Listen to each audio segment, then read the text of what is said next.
Hey there, I'm Ian Baker, and today I'm going to walk you through the Suburban 2-burner cooktop, how to light it, some basic use, rookie mistakes that a lot of people make, as well as some basic troubleshooting tips. So let's start off with mistakes people make, because this happens more often than you would think.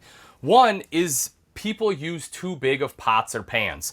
You really only want to use about the size of the burner top you have on here.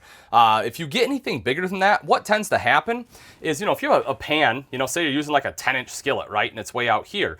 Well, what'll happen is that flame will deflect the heat out and around, and now it's getting beyond the shield, and it will start to blister your countertops, damage your blinds, your wall, or more often than not, again, what happens is people use it here, the pan's all the way out to here, now the flame melts your knobs. You would be shocked at how many people melt their knobs with this style cooktop, so it's not something you want to happen. Another one, and this is a big safety concern, folks, is please do not try to use this as a heat source. That's going to be terrible on several different fronts. One of them being the fact that it's going to take all the oxygen out of the air, right? It's something people don't think about, but it's absolutely true. If this is on burning open flame, it's going to take the oxygen out of the air. That's less oxygen for you to breathe. It can be very dangerous. Plus, it's an open flame. If you're sleeping, something falls on there, it can catch fire, burn your RV down. Please just do not try to do it. So how about lighting it, right? Well, it is pretty simple. What you're going to want to do is take a match, just like so. Going to light her up, turn the propane on,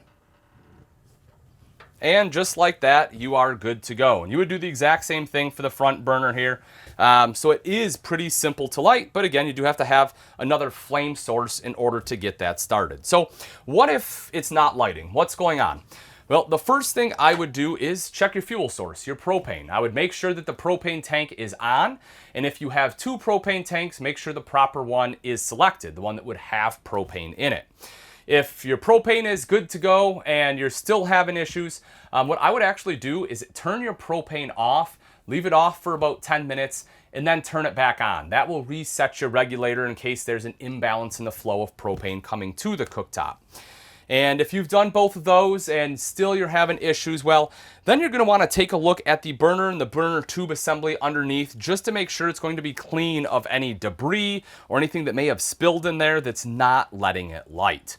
If you have issues beyond that, folks, this is one of them where I highly recommend calling into the Elite Service Team. If you're a good SAM member, that's definitely something you want to do. Take advantage of that because, we're dealing with propane gas, and they will walk you through any other troubleshooting tips safely to make sure that you have a great RV experience.